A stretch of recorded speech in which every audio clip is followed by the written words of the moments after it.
Assalamualaikum warahmatullahi wabarakatuh. Auzubillahi minasyaitonirrajim. Bismillahirrahmanirrahim. Wazkurisma warabbika wattabbatal ilaihi tabdil. Sebutlah nama Tuhanmu dan beribadalah kepadanya dengan sepenuh hati. Ayat sebelumnya adalah sesungguhnya pada siang hari engkau memiliki kesibukan yang panjang. Lalu dilanjutkan dengan pada kesibukan yang panjang itu jangan pernah engkau melupakan nama Tuhanmu dan beribadahlah kepadanya dengan sepenuh hati. Sepenuh hati ini artinya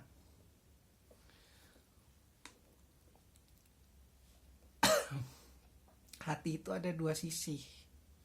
Sisi gelap dan sisi terang. Ketika Allah mengatakan sepenuh hati, artinya kalau bisa engkau beribadah kepadanya dengan sisi terang yang lebih banyak. Karena sekali lagi, dalam kejahatan tidak mungkin tidak ada kebaikan, dan dalam kebaikan pun tidak mungkin tidak ada kejahatan. Makanya disebutkan, aku yang menciptakanmu wahai manusia. Aku yang menjagamu siang dan malam. Aku yang menyayangi, mencintaimu, memberimu segala sesuatunya siang dan malam. Dan bangunlah engkau wahai Muhammad. Sesungguhnya aku akan mengatakan sesuatu yang cukup berat untukmu. Bangunlah di malam hari dan sholatlah. Pada waktu ke-1 jam 10 sampai jam 11. Pada saat itu sholat malam masih wajib. Lalu jam 11 sampai jam 12. Lalu jam 12 sampai jam 2. Begitu. Lalu kemudian setelah kau sholat malam, Allah mengetahui bahwa siang hari itu engkau memiliki kesibukan yang banyak wahai Muhammad. Dalam konteks ini adalah kepada Muhammad. Lalu kemudian dan sebutlah namaku dan beribadah kepadaku dengan hati yang penuh. Karena tidak mungkin manusia itu 100% baik, tidak ada sisi jahat, itu tidak mungkin. Tapi usahakan dengan hati yang penuh. Engkau sujud tidak berpikiran untuk mengambil uang rakyat. Engkau sujud tidak berpikiran untuk mengkentit uang rakyat. Engkau sujud tidak berpikiran untuk mempermainkan undang-undang, mempermainkan peraturan, mencekik rakyat miskin, mencekik orang kecil. Makanya kita sudah belajarkan ayat sebelumnya yang sudah lama kita telah. Celakalah engkau wahai orang yang sholat tapi tidak mencintai fakir miskin dan anak yatim. Muhammad itu sangat keras dalam menjaga Baitul Mal, karena itu bukan haknya orang kaya.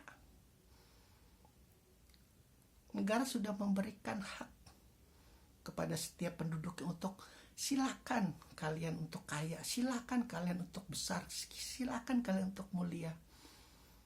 Tapi sisihkan 2,5% dan jadikanlah itu Baitul Mal. Agar orang-orang miskin, agar orang-orang kecil, agar orang-orang yang tidak punya kesempatan juga bisa terjaga kehidupannya, tidak kelaparan, tidak menjadi gembel di pinggir jalan. Oleh sebab itu ketika engkau sibuk di siang hari, penuhilah hatimu itu.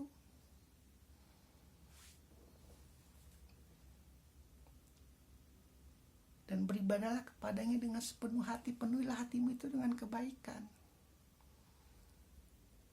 Tapi engkau akan jadi celaka ketika engkau salat, kau tidak mencintai fakir miskin, anak yatim. Itu duit-duit negara itu yang bertriliun-triliun itu yang kau kelola, itu bukan punya Allah. Itu bukan punya presiden, bukan punya menteri, bukan punya pejabat, itu punya fakir miskin, anak yatim. Makanya ketika Muhammad meninggal, tidak ada satupun orang miskin yang tidak menangis, karena tahulah bagaimana jahatnya manusia, bagaimana bengisnya manusia, bagaimana curangnya manusia. Ini Nabi loh yang meninggal. Enggak Yahudi, enggak Nasrani, enggak Majusi, enggak siapapun. Apakah aku akan dijaga seperti kalau Muhammad menjaga aku nanti kalau sudah tiada.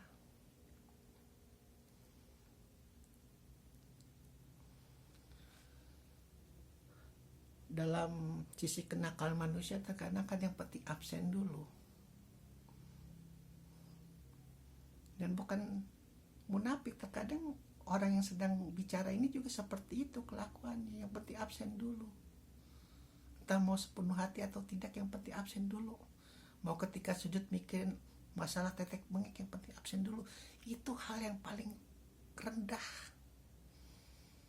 Tapi kalau bisa Allah katakan sepenuh hati engkau sujud kepada aku manusia, ya, karena ancaman laknatullah itu sungguh nyata untuk anak cucu Adam kalau kau tidak hati-hati. Taruhannya adalah kejalimanku yang tidak terbatas di neraka. Aku jamin kebaikan sekecil apapun aku balas, dan aku jamin juga keburukan sekecil apapun aku balas. Makanya ketika di malam hari Allah katakan, kita sudah bahas sebelum banyak begitu kegiatan maksiat, begitu apa, Allah paham bagaimana jalan-jalannya setan. Makanya daripada engkau seperti itu, mendekatlah kepadaku, bicaralah kepadaku, sujudlah kepadaku. Dan ketika siang hari pun, ketika engkau sibuk 5-10 menit, sujudlah lagi kepadaku dengan sepenuh hati.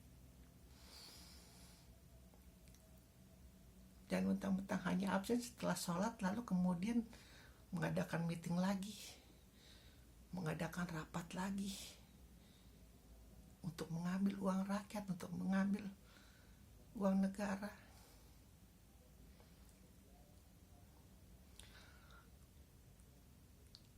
Kasihan pada generasi-generasi yang akan datang. Masa kita kalah sama orang-orang yang tidak punya agama? Masa kita kalah sama orang-orang yang tidak percaya agama? Masa kita kalah sama orang-orang yang penuh dengan maksiat di negara-negara lain, tapi mereka tidak mengambil uang rakyat? Mereka tidak menjalimi uang rakyat.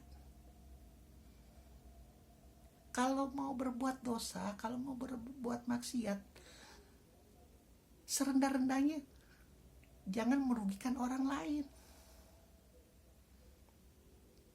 Jangan membuat sengsara orang lain. Kalian mau pakai narkoba, silakan. Kalian mau berjudi, mau main pelacur, mau apa, ya silakan. Mungkin itu jalan kalian untuk kalian nanti mencapai kesadaran yang penuh. Insya Allah kalau umur kalian panjang. Tapi jangan sekali-sekali engkau mengambil haknya orang fakir miskin dan anak yatim. Celaka sholat kalian. Ada ayatnya, sudah kita bahas. Males kalau ngulang-ulang lagi.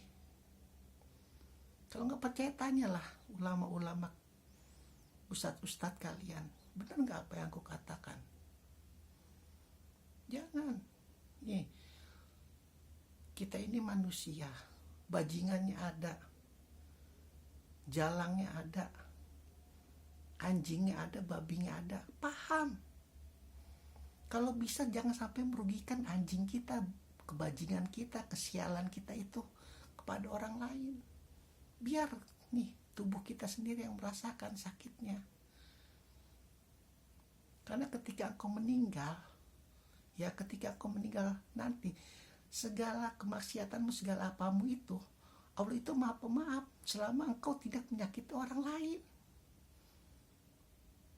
Dia aku yang paham atas penderitaanmu, dia yang paham atas kesakitanmu. Kan sudah dikatakan berulang kali, rahmatku itu, keberkahanku itu, tali kasihku itu lebih panjang tangannya dari murkaku. Tapi dengan catatan,